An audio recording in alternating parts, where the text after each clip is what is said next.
All right, I think we might as well get started. Maybe some people will join us as we progress.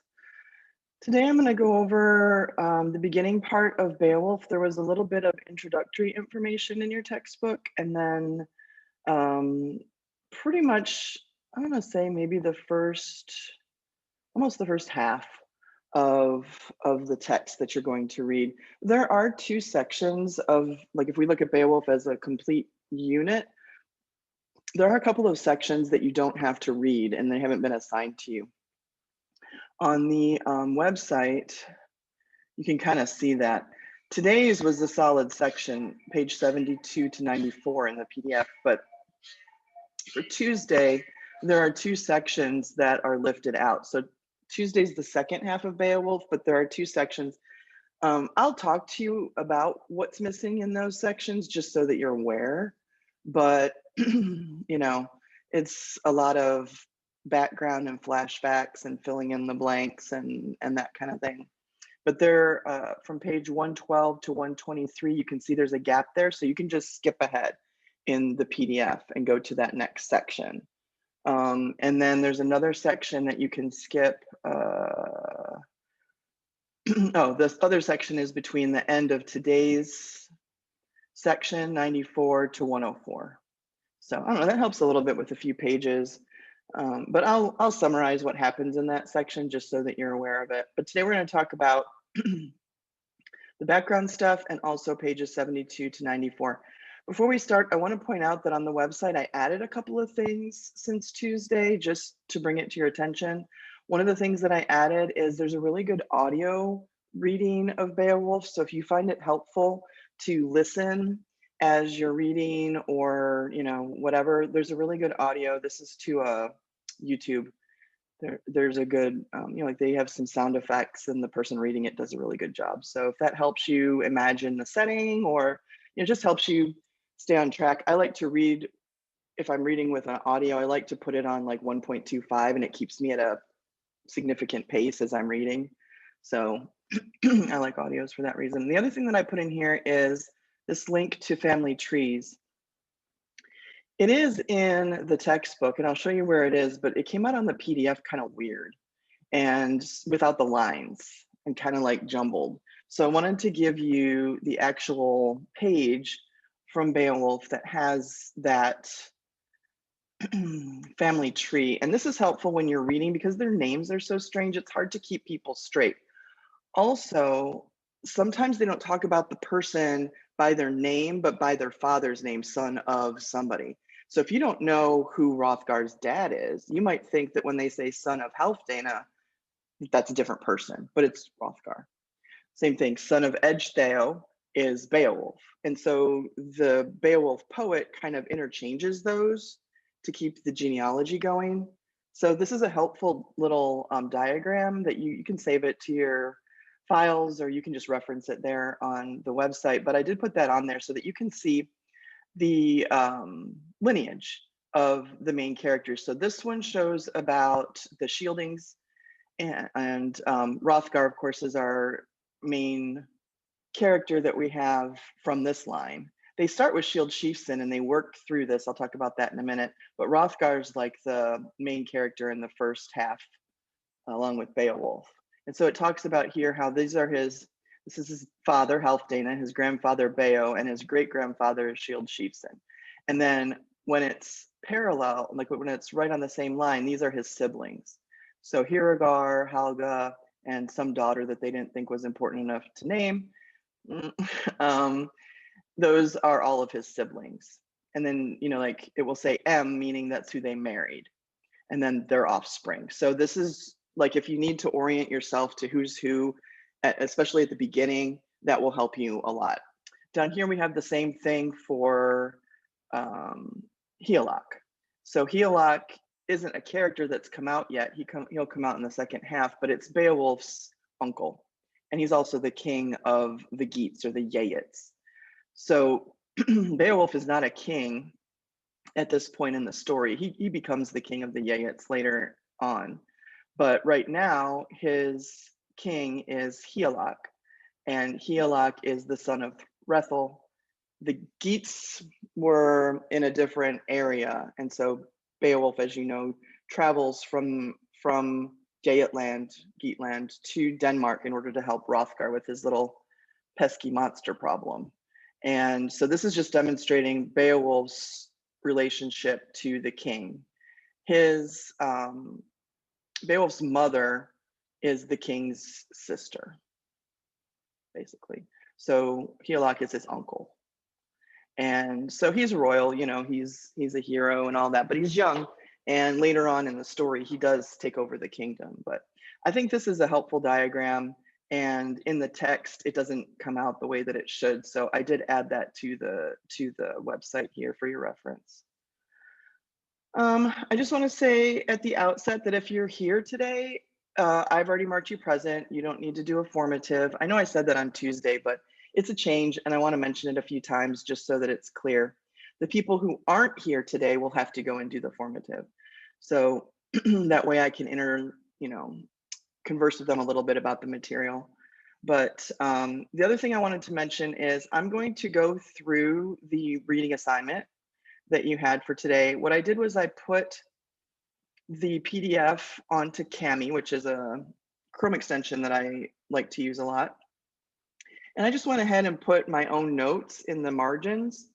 You can do your notes whatever way. You probably already did notes when you were reading the text, but if you need to add something, whatever way you want to do it is fine. I like Kami because it's user-friendly, it's easy. I'm going to scroll through my annotated text. If you have a question, if I'm going too fast, if you want me to clarify something, you can unmute. It's not a lecture where I just need to go full steam ahead. I'm going to go through everything, but if you have a question, you can stop me and ask me. Or I also have the chat box up. So if you just want to send me, a question, and if I moved on and didn't talk about it, I'll go back. Or at the end, I'll touch on anything that's in the chat. You can send it to everybody, or you can send it just to me, and I'll answer any questions that you have. I'm not going to talk about everything in the reading assignment because that would be a very long video. I'm going to highlight the things that I think are most important. So if I skip something that when you were reading, you had a question about, do put it in the chat and I'll address it before we wrap up for today. So I want it to be interactive if you have questions, but I tried to anticipate most of the sections that you might have had questions about. So the first part of the reading assignment from the textbook was information. And some of it I had already talked about as I was leading into Beowulf. If you watched that video that introduces Anglo-Saxon literature, then some of this stuff overlaps a little bit. But I do want to point out some main features of that introductory section. And the first one is that they use the term Old English, which is the same as Anglo-Saxon. We used the term Old English for a long time, but it's not descriptive enough. And so maybe in the last 10 years or so, that term for the linguistic qualities of the originating portion of the English language has really shifted, and now we call it Anglo-Saxon to represent its true influence. And so, wherever you see Old English, you can just kind of in your mind say, oh, that's the same thing as Anglo-Saxon. I'm probably going to say Anglo-Saxon as a culture and as a literature and as a language. So if you see Old English, just kind of like mentally say, oh, well, that's the same thing. Another thing that's mentioned here in the intro that I think is really important to distinguish, and sometimes a little confusing when we're reading Beowulf, is the idea of the pagan world and the Christian world. Because the time frame when this story was written down was probably between the year 700 and 1000 CE or AD. Now we use the term CE, Common Era. We used to use AD, but that's Christian centered, so we don't do that anymore. Now we call it CE. But the time when Beowulf was being written down is about the same time that Christianity came to Britain. And so it's not like Christianity hit the shores of Britain and everybody knew about it and converted. That was a long process. There's a missionary from the church that came to England, Augustine, in the mid 800s. And he's credited with a lot of the conversions that happened as people gradually went from their pagan beliefs, like Druidism, polytheistic religions, right, where people had multiple gods. There's a god of the streams, and there's a god of the woods, and there's a god of the sky. All those pagan religions. And it took a while before those people started to embrace Christianity. People don't wake up and have somebody tell them, oh, tomorrow you're going to change your religion and it's going to be this other wildly different thing. People don't take well to that. I mean, imagine if somebody came to your house and said, whatever your religious belief is, guess what? You're not doing it anymore. Now you're doing this thing. People believe deeply in their religious backgrounds, and so it takes several generations before a conversion can start to occur. So the reason I mention that is because in Beowulf, you probably noticed, and I'll point it out to you when we get to the text, there are a lot of references to God born, God favored, like the Christian belief system. And that's because the person who likely wrote this legend down for the first time was a monk. Monk, like a Christian monk. They are not, the average person was not literate in the sense that they would be reading and writing. There isn't really even a written language for Anglo-Saxon until, later. So the person who was writing it down took liberties with the ancient pagan legend of Beowulf and kind of made it into a Christian story. Why did he do that? Well, I mean, we would look at it now and say, oh, it's, cultural appropriation. You're taking somebody's culture and manipulating it. And that's true. But I think that at the time, the monks thought of it as a conversion tool. They used this in multiple ways throughout history. You can even look to the Spanish influence in Central America and see that a lot of missionaries will take the legend of the locals and say, okay, who's your big hero? Oh, it's Beowulf. Oh, okay, well, Beowulf is kind of like Jesus.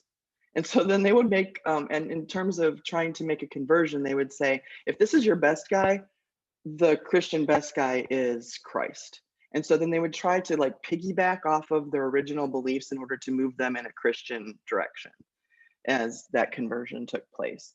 So there's this weird sort of interweaving in Beowulf where they have some pagan rituals, and they were pagan people. They never would have heard of Christ or God or any Christian beliefs at all. But it's this monk that wrote it down with his language that inserted that stuff. So just kind of keep that in mind as you're reading. Another element in the next paragraph that the textbook goes into is the idea that it's weird that the first main work that we have in anything that we can call English is not a British story. It's a story that originates in Denmark. And if you watch the video there, I showed some maps and showed how that happened.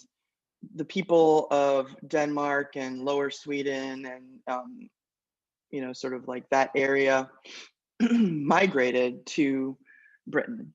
And so this first story is really a Danish story from their ancient traditions. Now we think of it as an English story because when people migrate, they assimilate into the new landscape.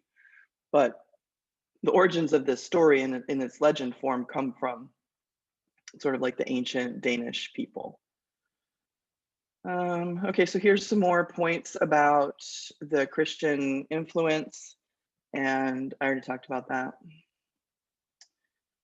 Okay, so here's a term that you might want to jot down if you didn't when you read this the first time. So there's this concept of weirgild.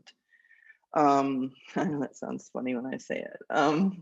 I guess the American translation that would be wergild, but it's sort of the idea of revenge, and not just like physical revenge, an eye for an eye sort of thing. And that comes up in the first half of Beowulf because we have this monster who's been perpetrating, mayhem and death and murder on the Danish people. And the retribution for that is Beowulf coming in and taking the life of that monster. And whenever, so the ancient people, the Vikings that had this original legend, had this idea that if you take somebody's life, then there's going to be a payment for that. You don't just take somebody's life without some retribution. And even Beowulf says to Hrothgar at one point, well, you have to go and get revenge for that when his officer is killed by Grendel's mother. So it's a concept that I don't think is very far from the idea that we have today. We just do it in a more civilized manner today. We have court systems in general, but you can look at gang violence and see the same thing, right? Like, you came and killed my guy, we're gonna send a guy to kill one of your guys. That's just perpetual. It just keeps going until there aren't any more guys. But the idea from the Anglo-Saxons is called wergild. Now, sometimes it wasn't a life, sometimes it was money, right? Or a bride for somebody, or territory, or something like that. But if you can't just go and kill somebody in their civilization and not pay for that in some way. And so there's some sort of price that has to be paid. And the idea that the reason they're mentioning that is because, you know, Beowulf kills two creatures, but it's because they've been killing the Danes. There's a line here that I thought I would clarify. This is on what page? This is, maybe you're following along on your copy. So this line right here, a somber and dignified elegiac mood pervades Beowulf. I think that's a really good description of the mood of the piece. And so I wanted to take a minute and just talk about what that means. So maybe you already know somber and dignified are words that you might be familiar with. It's sort of serious and respectful. Elegiac is a really good literary term to know, because it goes, I think we studied a little bit first semester when we were talking about poetry. An elegy is a poem that's written to remember somebody's life in the event of their death. So this piece is sort of a testimony to Beowulf. It's like a let's remember this great hero kind of thing. And so elegiac is a good word to describe this piece. Yeah, it opens and closes with a funeral. The first funeral is the one of Shield, the originator of the Danish people, and then the closing one is Beowulf's funeral. Beowulf is going to die an old man at the end, so don't get too wrapped up in thinking that Beowulf's going to make it through. He eventually does die. Okay, so then I think it's worth noting that Beowulf is an anonymous work. You will see that also in the video that I gave you on the background. We do not have a poet, so we just call that person the Beowulf poet, or the Scop, S-C-O-P, which is a term for like a scribe or a minstrel that sings these ancient tales. This originally would have been sung for entertainment and for history. And Seamus Heaney is the translator of this version that we're reading. It's a very famous version, but Seamus Heaney was a modern poet. He is not the author of Beowulf. He's the translator of this version. He died in 2013. So he went back and he studied the ancient manuscripts, and he made a poetic translation of Beowulf. There are many translations of Beowulf, but I find this one the most compelling. So next thing that shows up is this. So this is what I meant when I said that this doesn't show up on your PDF very well.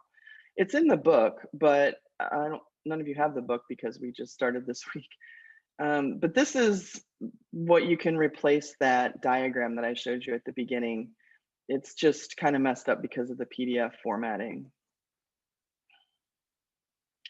We talk a little bit about the language and how it looked. So here's an example of how you can see the Anglo-Saxon really not recognizable. It looks like your computer messed up, right? Or you have one of those weird dingbat fonts or something. But underneath here is the translation. So this is what the original looks like. I'm not going to make you read it in the original, obviously. So we have a translation. And they compare this with Caedmon's hymn, which is also something I talked about in that introductory video. Okay, so this note under a note on names is what I was alluding to before. It's hard at first to keep track of the characters because they will use the character names like Hrothgar, but then they'll also say, in place of using the name Hrothgar, son of Halfdana. And you're supposed to know that that's the same person. Son of Ecgtheow is the same as saying Beowulf. Why do they do that? We don't do that in our society too much. But if you think about it, you might have your mother's name, right? It's sort of a Mexican tradition to take your mother's name and move it in to be like your first last name. So I feel like, or add it on the end. So I did that. My maiden name is now one of my middle names. So I did that, but I don't go around calling myself son of, daughter of Jones. Jones is my maiden name. But they did do that in ancient times because they didn't have any writing. So if you don't have a process, there's all in oral language. So if you don't have a process for writing anything down, then how does your history survive? How do your stories of your people continue? Well, it has to continue by telling stories and passing them orally generation to generation, or having these minstrels learn all of these stories like Beowulf, memorize them and sing them to other people and pass those through the generations. So the reason that they're always, this happens in the Bible too. The reason that they're always saying son of so-and-so, or, he's one of the shieldings, is to really solidify the idea that this lineage existed. And when it's finally written down, then it becomes a little more stable and permanent. But until then, they don't have any other way to say and note, they don't have birth certificates. So there's no other way to note who Beowulf's dad was, or who Hrothgar's dad was, and his grandfather, and what line he comes from. Another reason is because if you say that you're the son of Halfdana, Halfdana was a great king, and his father, Beo, was a great king. And he's descended from Shield Chieftain, who arrived on the shores of Denmark in a little boat as a baby, and became the king. So it's showing not only who your dad was, but the line that you come from and your strength. So they would assume that if you're the son and the grandson and the great grandson of all of these great people in Danish history, then you are also great, just by virtue of being descended from them. So those are the reasons why you'll see son of so-and-so, kinsman of so-and-so, because they're trying to establish those elements. If there are any questions about that introductory stuff, or if there's something that you read that I didn't go over, then you can just put a comment in the chat and I will make sure that I touch on it before we go. All right, I want to start with the text. It's not, once you get started with it, I don't think it's too hard to read Beowulf. There might be some words here and there that you need help with, but there are some good footnotes. If you're reading your footnotes, I don't think that you will struggle a whole lot. There might be a couple of words that you have to look up, but most of them you can figure out in context. So the first part of Beowulf is really a genealogical study, and it just explains to us that the originator of the Danish people, by legend, is said to be Shield Chieftain. And he establishes the Danish people and helps them to grow. He's a great king. They pay tribute to him at the beginning part of this text. And then they'll move on and say, okay, well then his son Beo became king. And so they start talking about the lineage there. This is an example right here that I wanted to point out to you of that insertion of the Christian concepts. So afterward, a boy child was born to Shield, that's Beo, a cub in the yard, a comfort sent by God to that nation. So if there really was a Shield Chieftain, and there probably was, he wasn't a Christian and wouldn't have believed that God sent his son to him. The person who's writing this down put that in. So just as a distinction. Same thing with Lord of Life. Any of those Almighty, all those references are inserted after the fact. So then that leads to Beowulf, and there's a description of how Shield raised him and taught him how to be a king. Shield gets old and he dies. There's a really good description, and if you didn't mark it, I think you should, because it shows sort of the cultural beliefs and the rituals of this ancient people, and that is their funeral. When Shield dies, they give him this lavish funeral that is, they put him in a boat and they put his treasure and all of his, you know, like his armor, his chainmail, all of his stuff around him. They mention coats of mail right here. They mean, you know, like chainmail. If you don't know, chainmail is that little tiny rings that they would weld together in a suit, just thousands and thousands of hundreds of thousands of rings. And they would wear that under their plate armor as a protection from swords. So that's chainmail. So they put all this stuff, his possessions, all of his treasure in this ship, and they set it out to sea at sunset, and then they light it on fire and it sinks. And so he goes to the next life with all of these treasures and all of his armor, everything he needs for the next life, because it's a pagan ritual. And so they describe that, and that's kind of like a nice poetic way to go, I imagine. And then it says, no man can tell, no wise man in hall or weathered veteran knows for certain who salvaged that load. Probably at some point in history, somebody went and got all of the treasure. You know, that's how come they find things at sea sometimes, or, you know, so whoever did probably got a good load, because the more treasure you have, the more your people are praising you in your death. So then Beo becomes king, and he's not mentioned a whole lot. Then his son is Healfdene, and Healfdene's son is Hrothgar. So this part of the story is really just sort of a flashback. Hrothgar's the guy we're going to be talking about, but the poet wanted to get through his lineage for the reasons that I've already outlined first. Hrothgar is a great king. They talk about him in glowing ways, and he built a mead hall. I didn't highlight it, I guess I could. He built a mead hall. Mead is a beverage that the ancient Anglo-Saxons would make. Every culture has its own alcoholic beverage that they make from things that are easy for them to ferment. Nowadays we import stuff, but at the time, whatever's plentiful to you, you know, you would probably let it sit around for a while so that you can get drunk on it. So mead is fermented from honey, and that's something that they had a lot of, so it's like their alcoholic beverage. And so Hrothgar builds this enormous mead hall, bigger than any other one that's ever been created. And every time I read this now, the image of President Trump comes in my head. I have the greatest mead hall, right? That's my bad President Trump impression. But he builds this great golden, like shining, wonderful, enormous mead hall called Herret. And I've highlighted it here.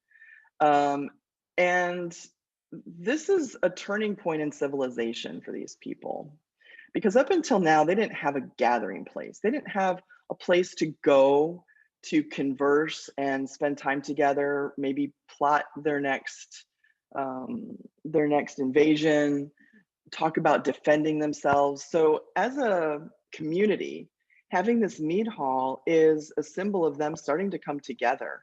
There was no police, there's no court system, there's no way, if somebody comes to your house that you built and you just built it on some land, it's nobody's land, then if somebody comes and takes that from you, you don't have any recourse. You don't have a police to go to, you don't have a court system, you don't have a deed, a piece of paper that says this is my land.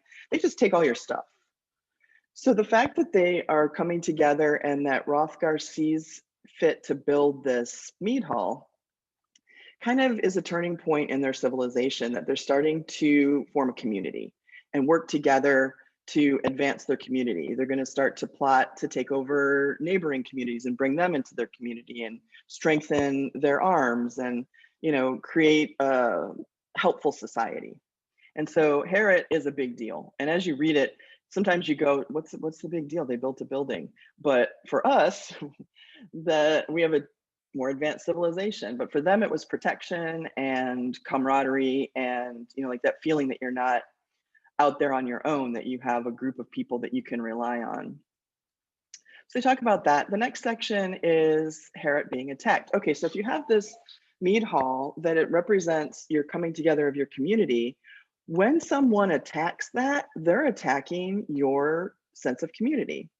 And so Grendel starts attacking in the next section here. Grendel is this demonic creature that is not one of the Danes. He lives somewhere else. And they start talking about him, the poet starts talking about him as, like a scourge, sort of anti-Christian creature. He's from Cain's clan. And I highlighted that here on line 106. Cain's clan is a reference to Cain and Abel, which is a biblical story that you may know. Cain killed his own brother out of jealousy in the Bible. It's the first murder in the Bible. And so, when God asked him, he lied about it. And so Cain gets exiled in the Bible. He gets sent out from the other people that are going to be God's people. And so if you're a descendant of Cain, it automatically means that you are evil because you're descended from that original evil. So just like you can be descended from the great king and be considered great just because you have his bloodline, if you're descended from Cain, you're going to be considered evil just because you're descended from that bloodline. That's the idea. So Grendel is from Cain's clan, according to the poet. And so he comes and attacks the mead hall. And there's a description of that sort of in flashback because he's been doing it for 12 years. He starts attacking this mead hall. And here's a description of it. So after nightfall, Grendel set out for the lofty house, Herod, to see how the ring Danes were settling in after their drink. He came upon them, a company of the best, asleep from their feasting. And he starts grabbing them. He can grab 30 men at a time, so he's large. There's no real description of what Grendel looks like. There's a description of what he does. He grabs up 30 men and he, like crushes them and eats them and, like rips them apart, devastates 30 men at once. Now, these are not, little boys. These are Viking warriors. So you know that Grendel's powerful and large, but the text doesn't describe him. As a matter of fact, on today's entry screen, I have 3 images that are all very different depicting Grendel because if the monster's not described, then you get to imagine that. And maybe it's one of those things where if the monster's not described, you can imagine the worst possible creature, right? So he starts attacking Herod and they have to abandon it. They desert Herod because it becomes the favorite location of Grendel, and he shows up there to check and see if there's people there and just sort of like rules over Herod. And he's taken over their community hub, right? Their place of communion and their place of their ritual and all of that. So imagine if you're Hrothgar and you built this great fortress and then it is taken over and you're pushed out of it. Probably his power level as a king and even as a man is diminished. So when we find Hrothgar and the story really starts with Beowulf showing up, for 12 years, he's been pushed out of his, shining mead hall and has been dejected. And it's affecting him and his people because they've been having to deal with this sad situation. Sad songs are made about it and people remember the good times when we used to have this mead hall and things were great. And now, Grendel took over and he haunted the glittering hall after dark. But the throne itself, he never sat in the throne because that is handed over by God, and because Grendel's God cursed, he's not able to sit on the throne. There's a line here, 175, sometimes at pagan shrines they vowed offerings to idols. So there's a little bit of a shining through of that pagan belief that these people would have had. But notice that the Beowulf poet makes it so that it didn't work. All their prayers to their pagan gods didn't work. What's going to work is the savior who's going to show up. And in a lot of ways, Beowulf has some Christian Christ overtones, right? He's sacrificial. He offers himself up of his own free will. He's, like golden as he shows up on shore. So there are a lot of characteristics of Beowulf that are sort of slightly reminiscent of Christ. Okay, so then moving on to the next section, the hero comes to Herit. So there's this long description of Beowulf. He lives in a different land. He lives in Geat land. He's a Geat, and he hears about this trouble that Hrothgar's having over in Denmark, and he decides that he's going to go and help for a couple of different reasons. Later on, we find out when he meets up with Hrothgar, we find out that Hrothgar knew his dad, and Beowulf's dad, Ecgtheow, had sought refuge with Hrothgar years and years ago. And Hrothgar gave him money and gave him a place and helped him repay what he owed. And so in some ways, Beowulf is sort of like paying Hrothgar back. Also, he wants to build a heroic name for himself. He wants to be known as, he wants his name to be remembered. And because they don't have written records, the only way you can do that is to do great things so that people sing about you. And so he's setting out to come and help Hrothgar with Grendel so that he can accomplish those things. So there's this description of how he gets the ships and how they thanked God for a good passage and all of that stuff. And they make it by ship. I put an image of a Viking ship over here too on this main page, the starting page, just so you can get an image of what that looks like. So they crossed over into Denmark by ship right there. And when they get there, there's this sea guard, there's this watchman who's there. And, he's a lookout in Denmark, and, Hrothgar's not dumb. He's got a guy that watches to see if anybody's coming. And the guy sees this ship show up, and it's Beowulf with his men. He's got 12 men with him. And sorry, it's a lot of talking.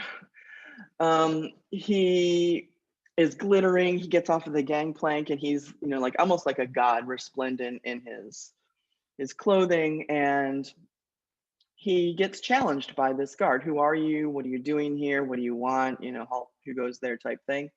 And Beowulf responds on line 260. He says, "We belong by birth to the Geat people and owe allegiance to Lord Helok. In his day, my father was a famous man, a noble warrior named Ecgtheow." So you can see they're always like aligning themselves with their ancestors so that maybe this guard will go, "Oh, I know, I've heard of him. I know who you're talking about. Like the legend has reached us," that kind of thing. He talks about his father, and he talks about the son of Halfdana, who is Hrothgar, right? The son of Halfdana is Hrothgar. So he says, "I know that he's in trouble, and I've come here to see if I can be of help," right? "I come to proffer my wholehearted help and counsel. I can show the wise Hrothgar a way to defeat the enemy." And so the guard says, "Well, all right, I'll take you over to where the king is." And so they go, and he arrives. I think I put a note on it. Yeah, so there's a guard there at the building where the king is, and this guard, his name is Wolfgar, but I don't think it's on a test or anything. He says, another halt, "Who goes there? What do you want?" And Beowulf goes through the whole thing again. "I'm here to talk to the king. I know that you have a monster who's plaguing you." So Beowulf is doing all of the correct protocol for showing up. I mean, it's kind of a sensitive thing to show up and say, "I'm here to kill the monster that you couldn't kill," right? I'm better than you. And it's kind of what he's saying, but he does it in a very respectful way that makes it so that the, Hrothgar and these guards are accepting of his help.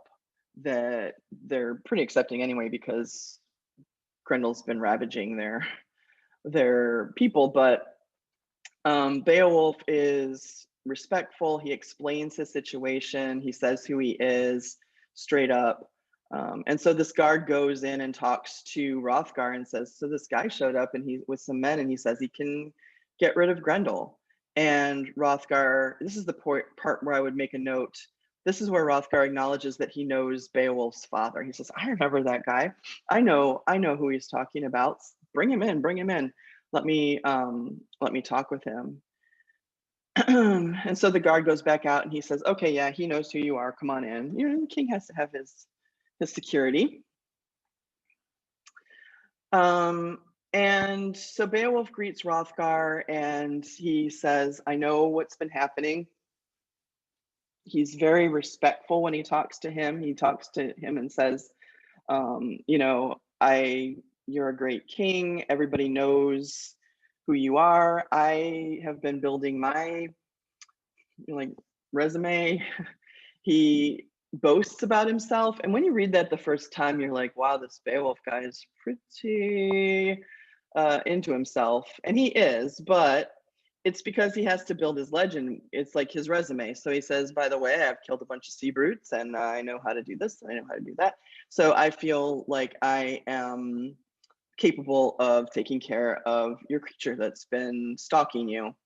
And I skipped this because I already mentioned the metaphor for power that Herod is. So he says, "O king, I hope that I can help you. I'm here to help you. And if you'll let me, I would like to try to kill your monster."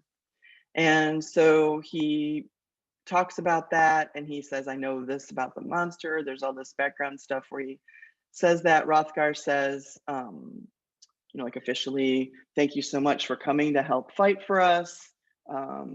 They sort of reference his own father's deeds.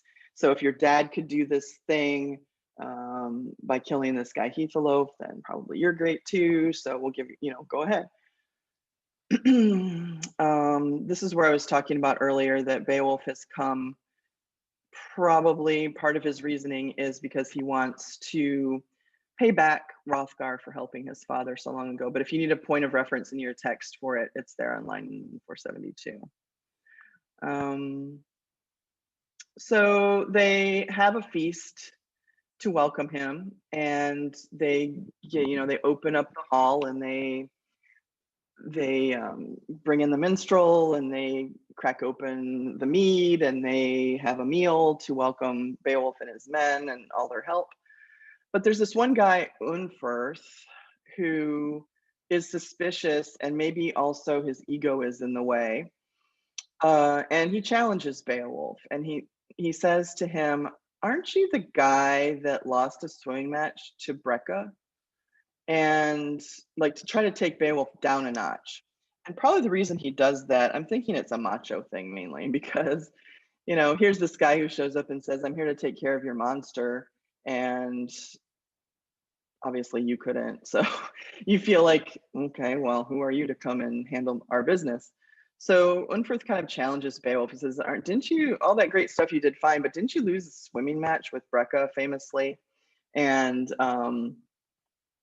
Beowulf responds to him and pretty much dismisses him and says, well, I think you're probably drunk, but I'll just tell you that if you could have killed this monster, why didn't you?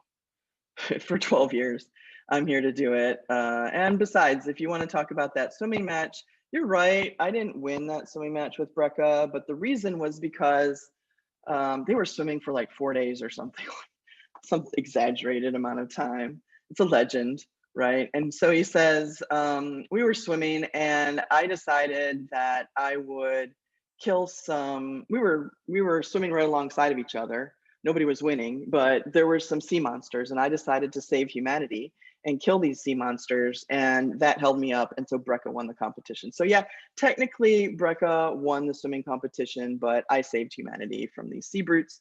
So I'm basically better anyway. So here's all the stuff you didn't know, and he puts Unferth in his place. So this is where he does that on line 590. The fact is, Unferth, if you were truly as keen or courageous as you claim to be, Grendel would never have got away with such unchecked atrocity. If you're so great, why is this monster attacking your people? So they continue on with their feast. There's a formal boast. You can mark that on line 639. This formal boast is something that is an ancient challenge. It's like him saying, I officially say that I'm going to go and kill your monster. And so Beowulf gives this boast, and Hrothgar's gleefully accepts it because he would like to be out from the underneath the scourge of Grendel, and maybe this will work. So they have this, it says it was like old times, right? There's laughing and all this stuff because maybe the tide is turning and they can have some relief from the monster. All right, so then Beowulf, Hrothgar departs. He's like, okay, party's over. I know the monster's gonna be coming because he can hear you in this hall. And I'm not gonna be here for that. So he goes home. And it's just Beowulf and his men there in the hall, waiting for the monster. And while he's waiting, Beowulf says that he's going to fight the monster the way the monster fights, which is kind of surprising because if the monster can grab up 30 men at once, the one guy with the sword might not be enough, or even 12 guys with a sword might not be enough. So he says, I'm going to fight the monster the way the monster fights. And so I'm not going to use any weapons. I'm just going to use my bare hands. Now, this is the first time that has happened. And it turns out that there was a charm. And Grendel couldn't be hurt with any weapon. Beowulf doesn't know this. He says, I'm just going to fight the monster the way the monster fights. So it ends up that he can be successful partially because of this charm, which is another pagan idea, right? But even though he says the divine Lord in his wisdom, hopefully he'll see that I'm going to be victorious. But we know that that Christian stuff's been added in. So then here comes Grendel, loping, sort of like, going through the darkness and like galloping with his hands. And, the more monster-like they can make him, the better.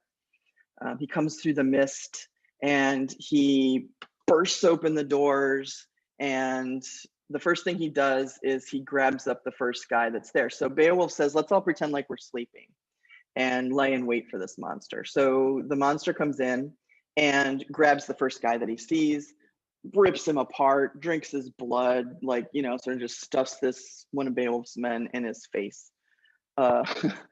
And then as he's reaching for the next guy, which happens to be Beowulf, Beowulf grabs back. And Beowulf has the grip of 30. So equally matched, right? Beowulf's super strong. And so he starts leveraging his strength on the monster's arm. And the monster can't get away. So he ends up ripping off the monster's arm. The monster sacrifices his arm and lets it rip off of his body with Beowulf's strength, rather than be captured and tortured or killed or whatever they're going to do. So here's where it talks about it was the worst trip the terrormonger had taken to Herit, and now the timbers trembled and sang because he's screaming. The monster starts screaming, and he screams extra loud, and then his arm separates from his body. Now, they do not have hospitals. They don't have monster hospitals. So when his arm gets ripped off, it's just a matter of time before he's going to bleed out. And so the monster goes running back to his cave, which is sort of like in this underwater fen or this marsh. And it's assumed that he's going to bleed out because it's just an open wound. Plus, if he's running, it's going to pump the blood out even faster and he's going to die. So it's assumed that the monster is going to die when the arm is ripped off. So sinews split. This is line 816. Sinews split and the bone lappings burst. Beowulf was granted the glory of winning. Grendel was driven under the fen banks, fatally hurt to his desolate lair. His days were numbered. So he goes back to his lair, and Beowulf has the arm of Grendel, and they put it up in the rafters to display it as a trophy, right? Like as a proof that Beowulf was victorious over the creature. And that's the end of that section. So very heroic, very bloody. I like that there's a vivid description. Like in some translations of Beowulf, there's just sort of like, and Beowulf ripped off the arm of Grendel, which is a summary of what's in the actual text. And here Seamus Heaney goes into great detail. It's almost grotesque, the way that the arms and the sinews were bursting and snapping and all that stuff. And I think that imagery makes it all the more enjoyable, especially since he's an evil creature that's being defeated. So Beowulf is victorious in this first battle. There are 2 more battles in the story that happen, but I think that's the end of the part for today, right? Yeah. Yeah, the fight with Grendel. So is there anything that I didn't touch on in that section? I know I just kind of went through a summary of the fight, but when you're reading, you're just reading for what's happening really at that point. Or is there anything that I went over? I'm right at about an hour, so a little bit less. If there's something that you want me to talk about that I didn't, I'm glad to do it.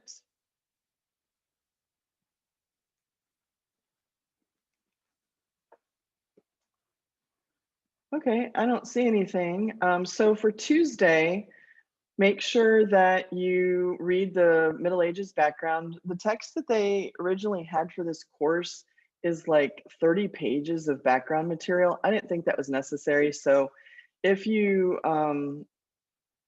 click here, you'll see that I just sort of brought the main material to this page here. So there's, minimal background that you need to do. I'd rather focus on the text. So, but there are some historical things that you need to know. And then the next part of Beowulf. So you're going to read from 104 to 112 in the PDF. Here's the PDF again, and also the audio. And then you're going to skip to 123. There's a section that you can skip there. And then you're going to go to the end of the story. So Beowulf is going to be very old by the end of the story, but he has one last battle. So there are 2 more battles in this next section. All right. Are there any questions about what you need to do for Tuesday or anything I didn't touch on today? Hopefully this was helpful to you. Hopefully. Okay. I guess that's it for today then, and you don't need to do anything for attendance. I've already marked you present, and I hope that you all have a good end of the week and a weekend, and I'll see you on Tuesday the 12th. All right, have a good day, everybody.